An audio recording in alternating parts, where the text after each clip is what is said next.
오늘은 예고해드린 대로 현명한 초보 투자자. 현명한 초보 투자자는 이제 조금 더 구체적인 이야기를 우리에게 해주고 있어요. 현명한 초보 투자자를 이야기하기에 앞서서 제가 요즘에 최근에 이 두 권의 책을 읽었어요.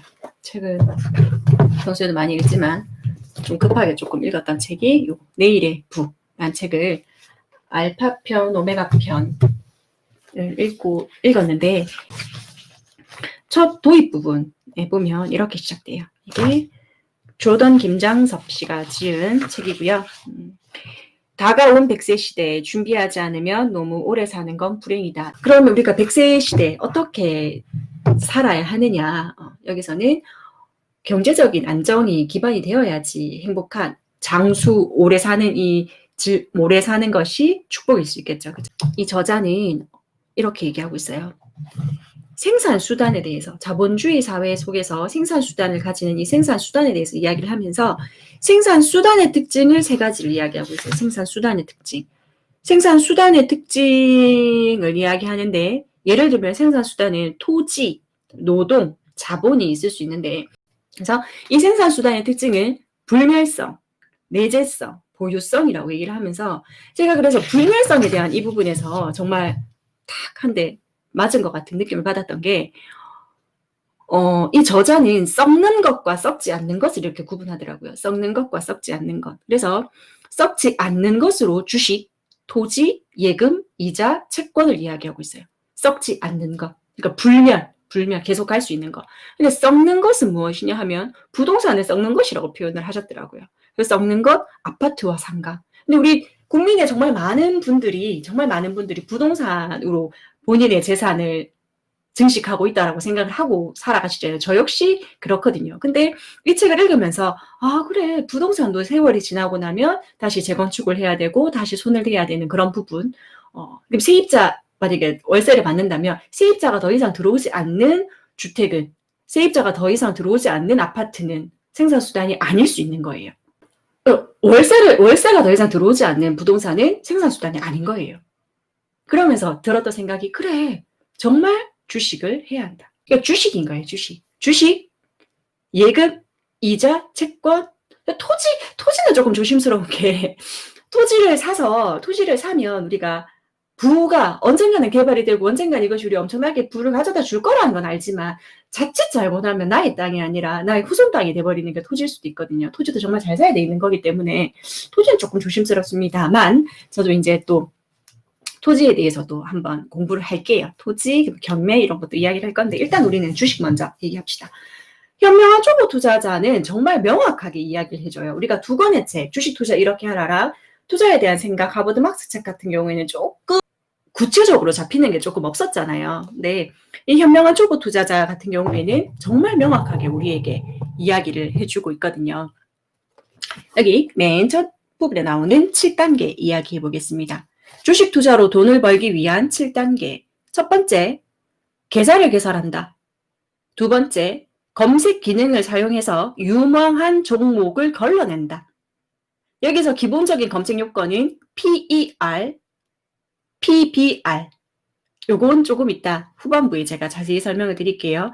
이런 PER과 PBR 정도는 알고 주식을 검색해야 된다는 거죠. 이게 가장 기본입니다. 세 번째, 기업의 가치를 대략적으로 산정한다. 그러니까 기업을 통째로 평가한다는 거예요. 통째로. 그리고 이 기업이 저평가되어 있는가 고평가되어 있는가를 평가하는 거죠. 네 번째, 사업을 분석한다. 이익의 원천을 간파하는 네 가지 질문. 어디서 얼마나 돈을 벌고 있는가? 어디서 얼마나 돈을 벌고 있는가? 왜 돈을 벌고 있는가?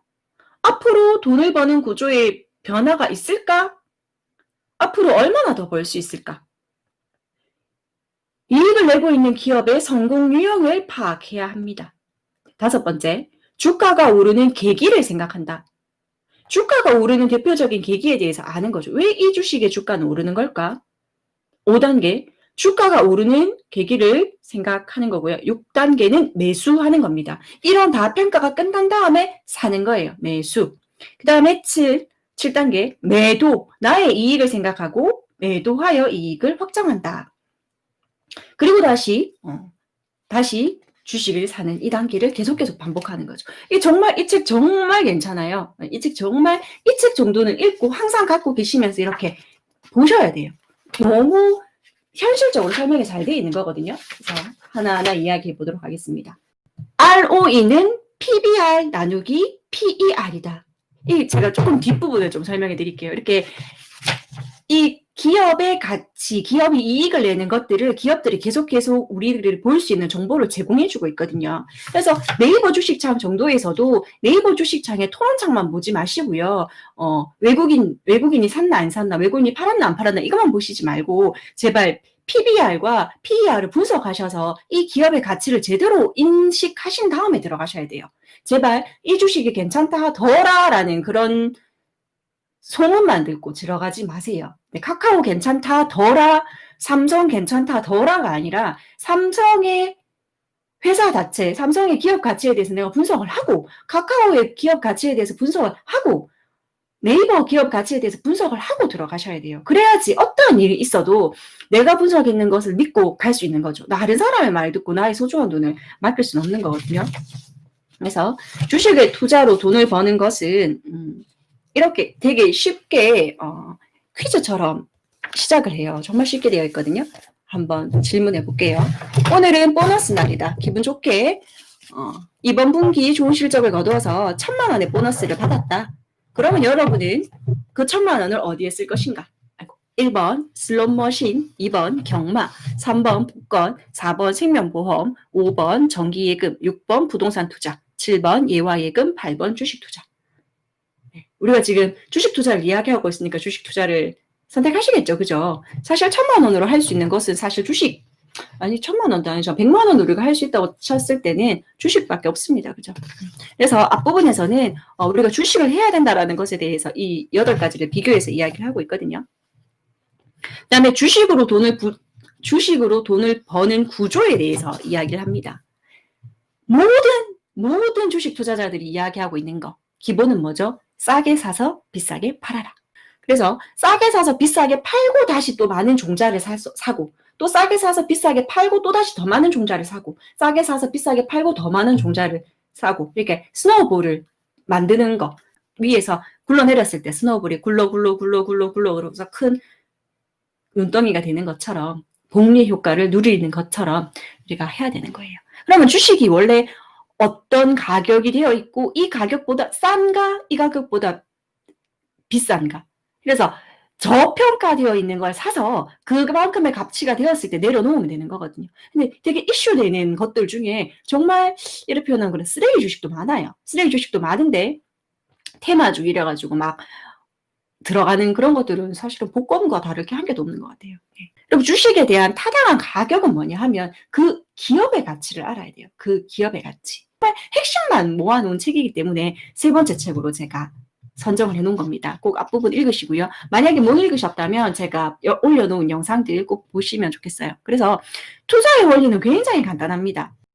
현재의 주가가 이러면 미래 주가가 이만큼 오를 거라면 난 여기서 사서 이만큼의 가치를 번다라는 거예요. 싸게 사서 비싸게 판다라는 그 얘기거든요. 합리적인 행동을 하고 높은 이익이 올리면 팔면 됩니다. 매도하면 됩니다. 그럼 주가는 왜 오르느냐? 기업이 이런 기업의 가치를 해야 되잖아요. 그러니까 농사로 자꾸 비유를 하게 되는데 봄에 심잖아요. 봄에 씨앗을 뿌리고 물을 주고 가꾸면서 가을에 추수를 하잖아요. 그러니까 우리는 기업의 봄 시작에서 사는 거예요. 그래서 그 기업이 추수를 하고 수확을 낼 때 우리는 그거를 팔면 되는 겁니다. 자본주의 사회에서 우리가 자본가가 될 수 있는 방법은 주식밖에 없어요. 네. 불멸, 썩지 않는 것. 계속 열심히 기업은 제가 주식을 사면 그 회사는 열심히 돈을 벌어서 저에게 갖다 줘요. 네. 그러면 기업이 왜 우리에게 돈을 갖다 주나요? 우리가 돈을 줬잖아요. 우리가 주식을 사줬잖아요. 그 돈으로 열심히 기업이 돌아가는 거거든요. 이게 자본주의 구조잖아요. 그래서 주식이 또 힘든 이유는 감정, 우리가 이성과 감정을 가지고 이제 심리 구조를 잘 알아야 되는 거거든요. 내가 주식 시장에 이 주식을 내어놓았을 때 누군가가 이 주식을 사가야 되는 거예요. 그러면 계속 가격이 주식이 계속 오른다라는 것은 이것을 계속 사고자 하는 사람이 있기 때문에 나의 주식을 사가는 거거든요. 그럼 사고자 하는 사람이 많기 때문에 주식이 오르는 거고 사고자 하는 사람이 없을 때는 주식이 떨어지는 거잖아요. 그러니까 코로나 사태 때 주식이 확 바닥을 쳤던 이유가 이 코로나를 한 번도 겪어보지 못했던 일이었기 때문에 어떤 일이 일어날지 아무도 몰랐는 건데 지금 2차 회복했잖아요. 그죠? 네. 저도 조금 아주 조금 이득을 봤습니다. 총알이 많지 않아서 돈을 많이 넣고 싶었지만 아주 조금 가지고 있고 지금 삼성은 팔지 않고 있습니다. 삼성도 지금 많이 올랐지만 삼성은 팔지 않고 있습니다. 저의 수익 몇 프로에 저는 매도한다 그랬죠? 30%. 30%. 아주 길게 나의 원칙을 딱 세워놓으면 문제는 아예 원칙을 세워놓으면 힘들잖아요. 나의 원칙에 되면 하고 안 되면 안 하면 됩니다. 아주 단순하게 생각하시면 돼요. 너무 심리 다른 사람의 그런 거에 흔들릴 필요는 없어요. 이런 부분에서는 기계적으로 하시면 됩니다. 그래서 여기서 우리가 해야 되는 잣대에 대해서 명확하게 너무 잘 나와 있어요. 그래서 꼭 이 책을 사셔서 옆에서 항상 항상 펼쳐보시면서 하셨으면 좋겠어요. 그래서 가치란 무엇인가 2장입니다. 가치란 무엇인가. 가치는 이익과 위험의 저 위에 있다. 이익과 위험의 저 위에 있다. 하워드 막스가 이야기했던 거 똑같이 반복하고 있죠. 그 수익률은 다 다릅니다. 왜 수익률은 다를까요? 주식을 사는 가격이 다르기 때문이에요. 그래서 가장 중요한 건 내가 주식을 매수한 가격이 수익률을 결정합니다. 그래서 절제 기다리셔야 되는 거예요. 근데 지금 많은 분들이 고민을 하시는 게 지금 들어가도 되나? 지금 들어가면 허리, 지금 들어가면 어깨, 지금 들어가면 혹시 내가 마지막 하는 머리가 아닐까? 목돈을 가지고 자신이 넣을 수 있는 돈이 이만큼 있다면 단계적으로 조금 나누어서 들어가셔야 돼요. 시장에 발은 담그고 있으셔야 돼요. 시장에 발을 담그지 않고 있으시면 놓치세요. 그래서 시장에 발을 담그고 언제든지 내가 다시 들어갈 수 있는 돈을 확보를 하시고 보셔야 돼요. 그러니까 낚싯대를 비유한다면 낚시를 하려면 생선을 잡으려면 낚싯대를 넣어놔야 되잖아요. 그러니까 주식에 발을 담그셔야 돼요. 근데 어떻게? 올리라는 게 아니라 나눠서 단계적으로 들어가셔야 됩니다. 수익률을 따지면요. 수익률은 자산분의 매년의 이익을 나누는 겁니다. 자산분의 매년의 이익을 나누는 거고요.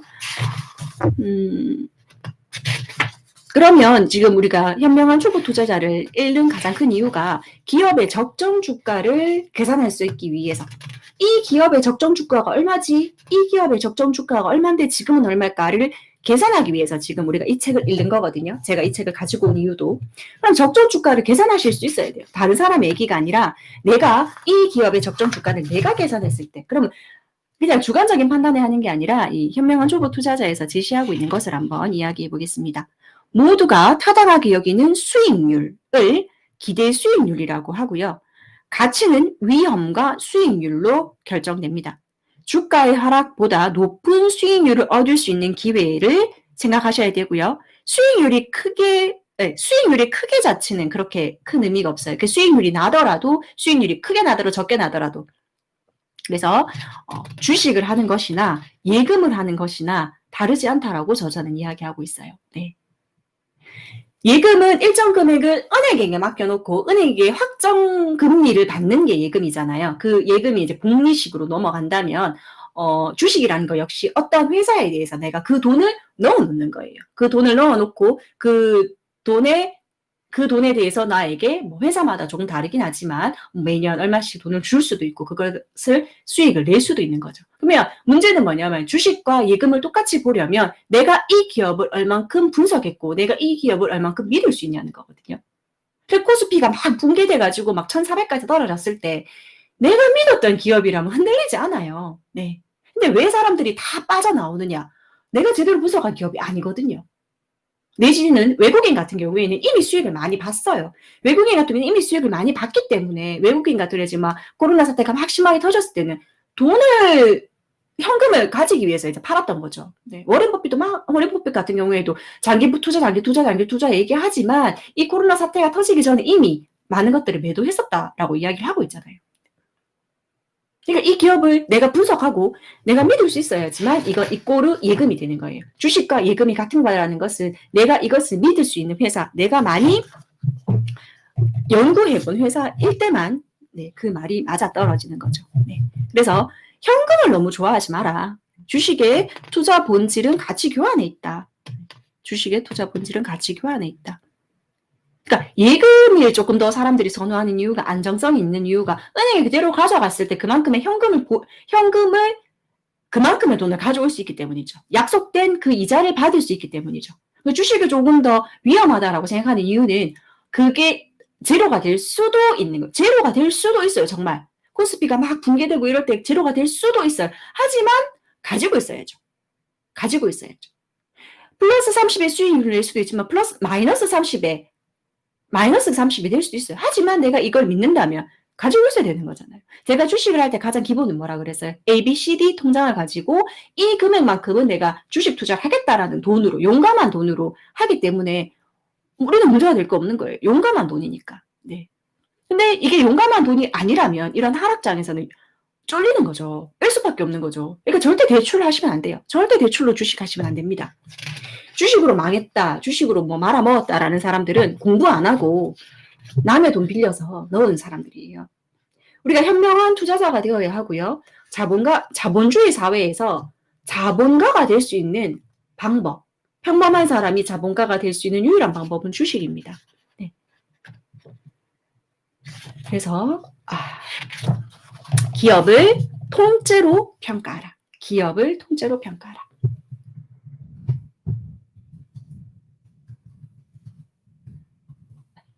장에 띄었습니다. 기업을 통째로 평가하라. 기업을 어떻게 통째로 평가하냐면요. 기업 전체의 가치는 기업 전체 가치의 나누기 뭐가 되냐면요. 발행 주식수가 돼요. 발행 주식수 1대 한 주당 가치가 나옵니다. 기업 전체 가치 나누기 발행 주식 수를 했을 때 한 주당 가격이 나와요. 기업의 전체 가치가 이만큼인데 이 기업에서 발행한 주식 수가 이만큼이다를 나누었을 때 한 주당 가격이 나오겠죠. 그러니까 이 주식이 비싼지 비싸지 않은지가 나올 수 있는 거예요. 그럼 한번 봅시다. 어떻게 기업의 전체 가치를 알 수 있고 발행 주식 수는 어디서 볼 수 있으며 그래서 한 주당 가치를 한번 보도록 할게요. 그걸 알아보는 방법이 이제 나옵니다. 기업 가치를 평가한다. 재산 가치를 평가한다. 부채를 뺀다. 발행된 주식수로 나누어서 가치를 산출한다. 근데 이 부채라는 것에 대해서도요. 이 부채를 내서 앞으로 이 회사가 사업을 하기 위해서 건설적인 것에 부채를 내서 하고 있는 건지 아니 이거를 또 제대로 봐야 되거든요. 하지만 여기서는 안전하게 부채를 한번 빼보자는 거예요. 대출은 어차피 갚아야 되는 부분이니까 1번 사업 가치를 평가한다. 2번 재산 가치를 평가한다. 그리고 거기에서 부채를 빼고 발행된 주식수로 나누면 된다는 거거든요. 그래서 필요한 정보는요. 무료로 다 받을 수 있습니다. 네. 무료로 다 받을 수 있고요. 네이버 주식 창에만 들어가도 다 받을 수 있습니다. 다 보실 수 있어요. 네. 이분은 일본 저자가 쓴 책이라서 자 이제 일본에 대한 이야기가 나오지만 우리나라로 얘기한다면 우리나라에도 전자공시 시스템 주소가 있어요. 전자공시 아시죠? 저도 전자공시 준비하면서 너무 힘들었는데 우리나라의 전자공시 딱 들어가면 다 들어가는 모든 기업의 가치를 다 볼 수 있어요. 기업의 가치뿐만 아니라 모든 것이 다 전자공시로 다 정보가 들어가 있거든요. 그래서 전자공시 들어가시면 돼요. dart.pss.or.kr 제가 쳐드릴게요. http 제가 자막을 좀 치겠습니다. http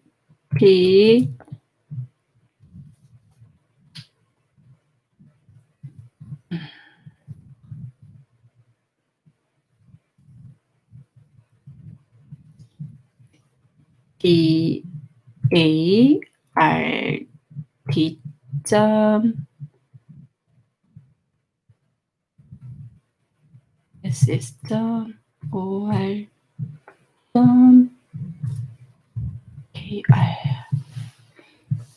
eart.fss.or.kr 여기 들어가면 네, 볼 수 있어요. 한국전자공시 시스템 주소입니다. 여기 들어가셔서 보시면 돼요. 근데 이것까지 안 들어가더라도 네이버 주식에 이미 다 나와 있어요. 네이버 주식에 나와 있고요. 사업의 가치는 영업이익의 10배. 예. 그러니까 영업이익이 얼마를 가지고 오는 회사인지를 보셔야 돼요. 이 사람이, 이 회사가 어떤 영업이익을 가지고 있지? 내가 이 기업을 판단할까 말까? 그래서 재산 가치를 평가할 때요. 유동자산 또는 고정자산의 재산 부분도 보셔야 돼요. 네. 그래서 사업 가치는 영업이익 곱하기 0.6. 왜 0.6을 곱하냐면요. 세금 때문에 그래요. 세율의 40%를 공제해야 되기 때문에. 영업이익 곱하기 0.6 나누기 0.06은 영업이익 곱하기 10배가 되는 거거든요. 대차대조표를 분석하실 수 있으면 참 좋은데 여기 이렇게 너무 쉽게 다 표현이 되어 있어요. 그래서 이 책을 사서 보시라는 이유가 네, 유동자산, 고정자산, 유동부채, 고정부채, 자본 이렇게 이게 나와 있는 게 다 일본 말이긴 하지만 그러니까 우리나라 번역하면서도 우리나라 사정에 맞게끔 해놨거든요. 그래서 재산의 가치는 유동자산 빼기 유동부채 곱하기 1.2 더하기 고정자산 중에 투자자산 이런 거 이렇게 넣어만 되면 그냥 이거 대신에 X값으로 넣어서 그 회사 것을 넣기만 하면 적정 주가를 계산하실 수 있거든요. 저는 사실 우리나라 100대 기업이라고 얘기할 수 있는 것 중에 30대 기업까지는 다 분석해서 가지고 있어요. 네, 가지고 있고 그래서 지금 얼마니까 들어가자가 돼요. 사실은. 네. 근데 그게 그렇게 어려운 게 아니에요. 이미 다 정보는 제공되어 있고 이 책 한 권에 이 책에서 맞는 부분만큼 엑셀 꺼내 놓으셔서 하시면 돼요. 네. 근데 제가 왜 여러분들한테 못 드리느냐? 그건 제가 평가하는 네, 제가 평가하는 가치고 그 정도의 노력은 본인이 하셔야지 하락장일 때도 본인의 노력이 들어간 부분이고 그래야지 흔들리지 않거든요. 네. 그래서 발행 주식수로 나누면 됩니다. 발행 주식수로 나누면 됩니다. 그래서 얼만큼의 수익을 낼 것이냐. 저는 30%라고 봤잖아요. 그럼 여러분들은 얼만큼 될 것이냐를 계산하시면 돼요.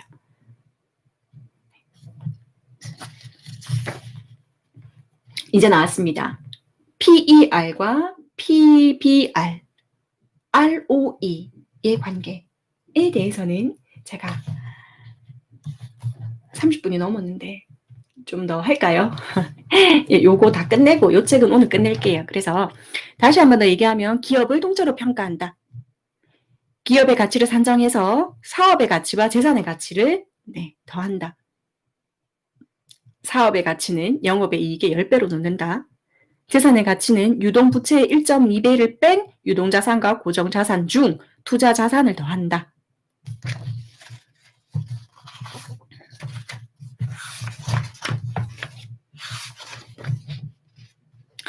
PER과 PBR, ROE 요 정도가 가장 중요한 지표인데요. ROE는 뭐냐 하면 자기 자본 이익률. 그러니까 자본의 효율을 얘기하는 거거든요. 자본의 효율. 그리고 PBR은 주가 순 자산의 배율. 주가 순 자산의 배율. 그러니까 REO가 자본의 효율을 의미한다면 PBR은 자본의 가격을 나타내는 거예요. 그 다음에 마지막으로 PER 같은 경우에는 주가 수익 비율을 생각하시면 됩니다. 주가 수익 비율. 그래서 이 세 가지 지표만 잘 분석하셔도 내가 이 기업이 튼실한 기업인가 괜찮은 기업인가를 판단하실 수 있거든요. 그래서 예를 든다면 REO가 높아서 자본 효율이 좋아도 자본 가격인 PBR이 높으면 투자 대상으로는 별로 좋지 않다라고 이 저자는 판단하는 거예요. 여러분은 여러분의 판단의 기준이 되면 되겠죠. 그죠? 그래서 PER이 높아서 고평가되어 있어서 단기 이익이 낮을 뿐이고 기업의 내부의 축적 자산에 대해서는 또 다르게 평가할 수 있으니까요. 그래서 아까 전자공시 시스템에 대해서 제가 얘기했죠. 저기 지금 채팅창에 띄워놨는데 전자공시 시스템을 가지고 기업을 정보를 찾아보셔야 됩니다. 쉽게는 네이버 주식을 가지고 볼 수 있지만 괜찮은 기업 있는 것 같으면 그 다음에는 들어가셔가지고 네 보셔야 돼요. 그래서 차트도 저는 차트를 조금 뭐 이렇게 완전히 많이 맹신하는 사람은 아니지만 차트를 보는 것도 다른 투자자들의 심리를 읽을 수 있는 부분이기 때문에요. 기업 정보, 다 기업 정보가 다 이렇게 보면 기업 정보. 여기는 지금 다음이 나와 있는데 네이버에도 들어가면 기업 정보가 다 되어 있고 이런 게 너무나 보기 좋게 편집되어 있거든요. 그래서 보시면 됩니다. 그래서 이 회사에 대해서 잘 보시고 투자를 하셔야 돼요. 네, 그래서 과거의 결과로부터 생기는 미래의 결과가 똑같지 않을 수 있거든요. 네, 그래서 다시 4가지 이익의 원천에 대해서 4가지 질문을 고려하면 좋은데요. 그 기업은 무엇에서 돈을 벌고 있는 기업인지, 네, 무엇을 통해서 돈을 벌고 있는 기업인지를 판단하셔야 돼요. 그래서 무엇을 하고 있는 기업이기 때문에 나는 이 기업에 투자를 한다가 되는 거거든요. 그리고 이 기업은 왜 돈을 벌 수밖에 없지? 나의 돈을 줬을 때 이 돈을 가지고 열심히 나에게 다시 또 돈을 가져다 주는 황금 거위가 되어야 되잖아요. 그죠? 황금 알을 낳아주는 거위가 되어야 되잖아요. 그래서 왜 돈을 벌 수밖에 없는가를 고민해 보셔야 되고요. 앞으로 돈 버는 구조가 어떻게 변화할 것인가? 이제부터 얼마나 벌 수 있을까? 오늘 아까 또 카카오를 또 보니까 또 이렇게 상승장을 가고 있던데, 지금 보통 사람들의 생각으로는 카카오가, 네, 지금 코로나 사태에서 더 많은 이렇게 이익을 가져다 줄 것이라고 생각하시고 들어가시는 것 같아요. 그래서 3번, 이익을 올리고 있는 기업의 성공 유형을 이제 나눈다. 시장의 매력도, 비즈니스 모델의 유망도를 분석한다는 거겠죠. 그래서 여러분이 생각하실 때 좋은 주식에 투자하셔야 합니다. 주식 투자란 가치와 가격의 차이를 꿰뚫어 보는 게임이다. 네. 지금의 이 기업의 가치는 이만큼인데 지금의 가격은 이거구나. 예를 들면 이런 거죠. 지금 예를 들면 지금 뭐가 정말 싸게 팔까요? 뭐를 정말 싸게 팔까요? 겨울용품은 정말 싸게 팔죠. 그럼 겨울용품을 돈이 있다면 겨울용품을 모아서 샀다가 언제 판을 낼까요? 네, 겨울이 올 때쯤 팔면 이익을 받을 수 있는 것처럼 네. 지금 항상 비싸게 팔리는 건 뭐 지금 갑자기 더워져가지고 여름용품들이 막 팔리기 시작했잖아요. 그럼 이 여름용품들은 언제 쌀까요? 겨울에 싸겠죠. 저는 얼마 전 어린이날에 이제 물건이 하고 나고 가격이 낮은 것들을 좀 사서 네, 이렇게 정말 싸게 팔더라고요. 그래서 저희 아이들은 어린이날이 아니더라도 너무 싼 가격이기 때문에 제가 좀 사서 아이들을 가지고 놀고 있거든요. 네. 그래서 주식도 똑같은 것 같아요. 가치와 가격을 봤을 때 싸게 사서 비싸게 판다. 싸게 사서 비싸게 판다. 라고 생각하시고 안전한 회사의 주식은 예금과 같습니다. 네. 그래서 저는 정말 강추합니다. 현명한 초보 투자자 사서 보시고 항상 펴셔서 이 한 것만 제대로 파악하셔도 네. 한 주당 가격을 명확하게 아시고 이 회사를 제대로 보시고 네, 투자하실 수 있어요. 그러면 다음 주 수요일에는 제가 불황에도 승리하는 가와사미 투자법을 가지고 오도록 하겠습니다. 다음 주 수요일 10시 반에도 라이브로 할게요. 네, 라이브로 하는 이유는 여러분들하고 채팅으로 소통하기 위해서 하는 거니까 네, 들어와 주셔서 같이 소통했으면 좋겠습니다. 네, 들어주셔서 감사하고요. 네, 오늘 바로 올리도록 할게요. 고맙습니다. 북만남 페림이었습니다.